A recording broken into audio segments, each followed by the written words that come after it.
File खुली और mystery बढ़ी। जी, बात नेताजी सुभाष चंद्र बोस की हो रही है, क्योंकि नेताजी ने ब्रिटिश हुकूमत को जितना छकाया था कमोवेश, उतना ही उनकी मौत की मिस्ट्री ने भी दुनिया को छकाया। उनसे जुड़ी फाइलें सरकार के तहखानों में 6 दशक से बंद थी।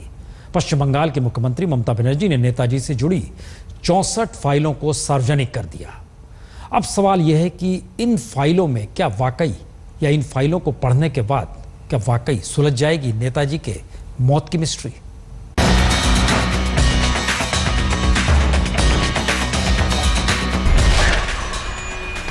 चौसठ सीक्रेट फाइलें खोलेंगी नेताजी के निधन का राज।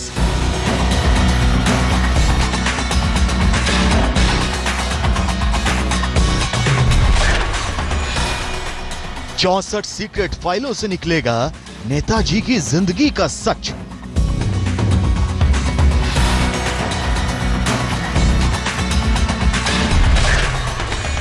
चौसठ सीक्रेट फाइलों से सुलझेगी नेताजी की मिस्ट्री।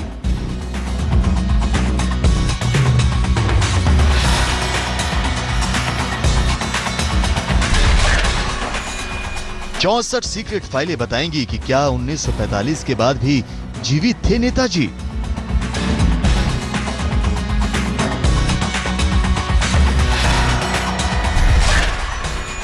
नेताजी के सच से पर्दा उठाएंगी 64 सीक्रेट फाइलें।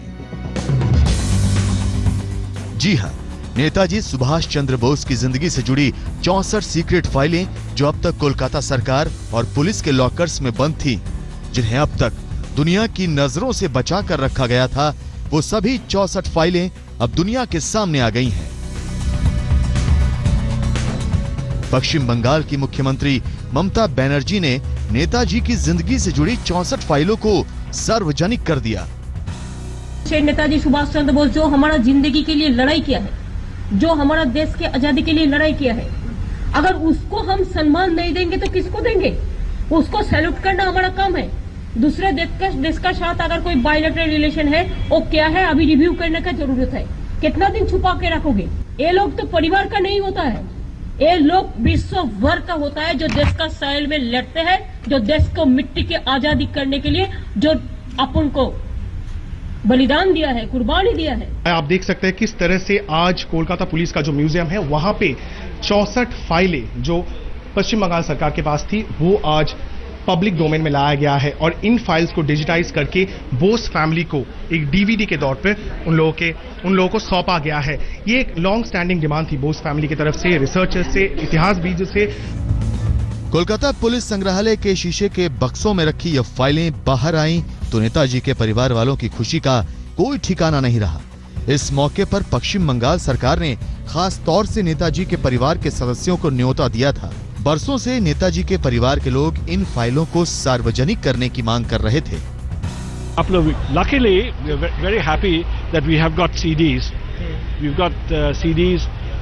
There are actually 9 CDs. So it's good that they have been digitized. It's good that they have been digitized. It was excellent work. It was done by CDAC. It seems CDAC came here, and I must congratulate the police on a wonderful piece of work. And also our thanks to the Chief Minister Mamata Banerjee. Netaji से जुड़ी फाइलों के सार्वजनिक होते ही सालों से पहेली बनी हुई नेताजी सुभाष चंद्र बोस से जुड़ी कई रहस्यों से पर्दा उठ सकता है। सबसे बड़ा सवाल तो यही है कि क्या वाकई नेताजी का निधन 18 अगस्त 1945 के उस विमान हादसे में हुआ था? ये फाइलें तो कुछ और ही बयां करती दिखाई दे रही हैं। हम देखा इंटरसेप्ट करते, उसको परिवार को जो नजर में रखते थे, उसको तो पूरा मैंने 4-5 महीने भी देखा, सीपी भी देखा, हम लोग तो कंप्यूटर खोल के देखा वो हार्ड डिस्क से। और ये भी है कि हार्ड डिस्क भी देखा, कंप्यूटर में भी देखा। और जो बात है, ऐसे बहुत सारे लेटर भी है जिसमें थोड़ा थोड़ा हम लोगों ने देखा। इतना जल्दी में इतना पेपर तो देखने का मौका नहीं मिलते हैं, लेकिन इसमें भी देखा कि कभी बहुत सारे कहता है कि इधर में उधर में है, उधर में नहीं मिला, उधर में नहीं मिला, जिंदा था 45 का बाद में भी। नेताजी सुभाष चंद्र बोस की जिंदगी और उनका निधन देश की अब तक की सबसे बड़ी मिस्ट्री बनी हुई है। उनकी जिंदगी से जुड़ी तमाम फाइलें अभी भी सरकारी लॉकर्स में बंद पड़ी हैं। अब तक किसी भी सरकार ने उन फाइलों को सार्वजनिक करने की हिम्मत नहीं दिखाई। पश्चिम बंगाल की मुख्यमंत्री ममता बनर्जी ने नेताजी से जुड़ी अपने राज्य की 64 फाइलों को तो सार्वजनिक कर दिया, साथ ही केंद्र सरकार को चुनौती दे दी कि केंद्र भी नेताजी की जिंदगी से जुड़ी फाइलों को सार्वजनिक करे। लेकिन भारत सरकार का पास में भी बहुत सारे पूरा फाइल है। उसका फाइल उसका पास है, हमारा फाइल हमारा पास है। हमारा जो फाइल है हम दे दिया, उनका पास क्या फाइल है मेरे को पता नहीं है। लेकिन जो भी फाइल है जला देने से कुछ नहीं होता, किसी ना किसी का पास तो कोई ना कोई डॉक्यूमेंट रहता ही है। मेरे को नजर रखा होता। ममता बनर्जी ने नेताजी से जुड़ी फाइलें सार्वजनिक करने के बाद मोदी सरकार पर भी दबाव बढ़ा दिया है कि केंद्र सरकार भी उन 135 सीक्रेट फाइलों को सार्वजनिक करें जो 6 दशकों से 7 तालों के भीतर बंद पड़ी हैं। लगता है कि जिस तरह की ये एक पॉलिटिकल इशू बन गया था, एक ममता बनर्जी, पश्चिम बंगाल के मुख्यमंत्री ममता बनर्जी, लगता है कि वो अभी इसका एक पॉलिटिकल डिविडेंड लेना चाहती है और जिसके वजह से जो 64 फाइल्स स्टेट गवर्नमेंट के पास था वो अभी पब्लिक डोमेन में लाया गया है सेंट्रल गवर्नमेंट से पहले। अब सेंट्रल गवर्नमेंट के ऊपर अभी ये दबाव बन रहा है बोस फैमिली से कि वो जो 150 फाइल उनके पास है उसको भी पब्लिक डोमेन में लाए। कैमरा पर्सन तापस बैरी के साथ इंद्रजीत, आज तक, कोलकाता। नेताजी सुभाष चंद्र बोस की जिंदगी से जुड़ी जिन फाइलों की चर्चा अब तक लोगों ने सुनी थी, वो फाइलें सोमवार से आम जनता भी कोलकाता के संग्रहालय यानी यहाँ जो म्यूजियम है उसमें देख सकती है। इन फाइलों में इस बात का जिक्र है कि ब्रिटिश हुकूमत किस कदर नेताजी से डरती थी, तो संकेत इस तरफ भी कि विमान हादसे में नेताजी की मौत नहीं हुई थी।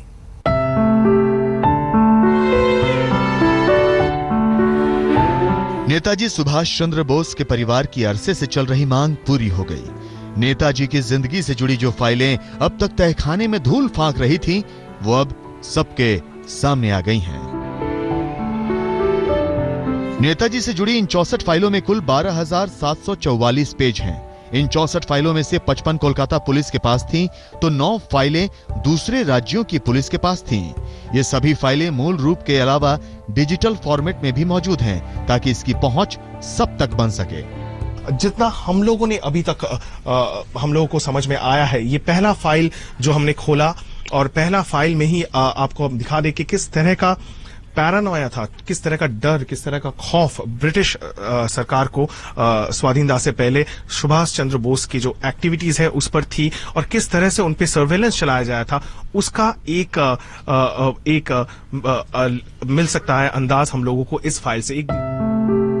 नेताजी के परिवार वालों को यकीन है कि इन फाइलों के सार्वजनिक होने से न सिर्फ नेताजी की जिंदगी से जुड़े कई राजों से पर्दा उठेगा, बल्कि सियासत के कई चेहरे बेनकाब होंगे। We have been able to declassify 64 files, which will give a clear indication about who were the actual villains of independent India. Certain icons were treated as icons, would today get exposed as villains in independent India. Netaji से जुड़ी इन फाइलों में कई दिलचस्प जानकारियां हैं। मसलन फाइलों में साफ दर्ज है कि ब्रिटिश हुकूमत नेताजी से कितनी भयभीत थी। उसे डर था कि नेताजी कहीं बैंकॉक में स्वतंत्रता सेनानियों की कॉन्फ्रेंस में न पहुंच जाए। नेताजी के बारे में जानकारी जुटाने के लिए ब्रिटिश हुकूमत उनके परिवार की जासूसी भी करवाती थी। डॉक्यूमेंट में एक पुलिस अफसर के हवाले से बताया गया है कि हिंदुस्तान स्टैंडर्ड नाम के अखबार ने 30 मार्च 1942 को नेताजी की मौत की झूठी खबर छाप दी थी। इन फाइलों में ऐसी कई सूचनाएं हैं जिन्हें दिल्ली के राष्ट्रीय अभिलेखागार की गुप्त सूची से हटा दिया गया है। इन फाइलों के अध्ययन से नेताजी की मौत की मिस्ट्री से पर्दा उठ सकता है। सरकारी दस्तावेजों के मुताबिक 18 अगस्त 1945 को ताइहोकू में हुए प्लेन क्रैश में नेताजी सुभाष चंद्र बोस का निधन हो गया था। लेकिन नेताजी के परिवार वालों ने इस थ्योरी को कभी नहीं माना। नेताजी के निधन के बाद महात्मा गांधी ने बंगाल की एक प्रार्थना सभा में कहा था, मुझे लगता है कि नेताजी जिंदा हैं। हमें उनका श्राद्ध नहीं करना चाहिए क्योंकि उनकी मौत पर प्रश्न चिन्ह लगा हुआ है। फाइलों के मुताबिक इस बयान के 4 महीने बाद एक लेख में महात्मा गांधी ने माना था कि इस तरह की बातों पर भरोसा नहीं करना चाहिए। 1946 के एक गुप्त फाइल के मुताबिक महात्मा गांधी ने इसे अपने अंतर्मन की आवाज कहा था। लेकिन कांग्रेसियों को शक था कि गांधी जी के पास कोई गोपनीय सूचना है। नेताजी से जुड़ी एक फाइल में लिखा है कि पंडित जवाहरलाल नेहरू को एक चिट्ठी मिली है जिसमें नेताजी ने उन्हें बताया है कि वे रूस में हैं और भारत लौटना चाहते हैं। ऐसा भी हो सकता है कि जब महात्मा गांधी ने सार्वजनिक तौर पर बोस के जिंदा होने की बात कही थी, उसी दौरान यह चिट्ठी भेजी गई हो। हालांकि नेताजी के परिवार वालों का मानना है कि महात्मा गांधी को नेताजी के जिंदा होने की बात मालूम थी, लेकिन घूम फिर कर सवाल फिर वहीं पहुंचता है कि अगर उस विमान हादसे में नेताजी का निधन नहीं हुआ तो फिर नेताजी कहां चले गए, क्यों गुमनाम हो गए, क्यों उनकी जिंदगी और मौत का सच अब तक रहस्य बना हुआ है। हो सकता है कि ये फाइलें उस रहस्य से पर्दा उठाने में मददगार साबित हों। कोलकाता में इंद्रजीत कुंडू के साथ आज तक ब्यूरो। नेताजी की मौत का सच जानने के लिए भारत ने दो जांच कमेटियां भी बनाई, लेकिन दोनों की राय यही थी कि नेताजी का निधन 1945 के उस विमान हादसे में ही हुआ था। और दावा यह भी है कि नेताजी की अस्थियां टोक्यो में रखी हैं। और अगर यह सही है तो फिर सवाल उठता है कि आखिर आज तक उन अस्थियों को देश में लाने की कोई कोशिश हुई क्यों नहीं। साफ है राज गहरे हैं।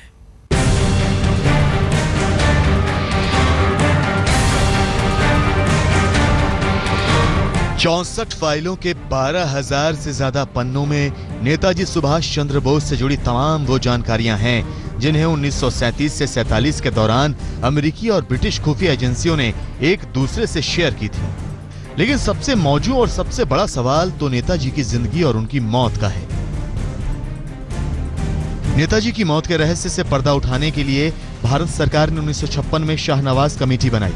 इसके बाद 1974 में सरकार ने नेताजी की मौत का सच जानने के लिए खोसला आयोग का गठन किया। दोनों ही कमेटियां इसी नतीजे पर पहुंची कि नेताजी का निधन 18 अगस्त 1945 के ताइपेई में हुए विमान हादसे में ही हुई। भारतीय जांच कमेटियों का ये नतीजा न तो सुभाष चंद्र बोस के परिवार वालों के गले उतरा और न ही उन पर अध्ययन करने वालों ने इसे माना।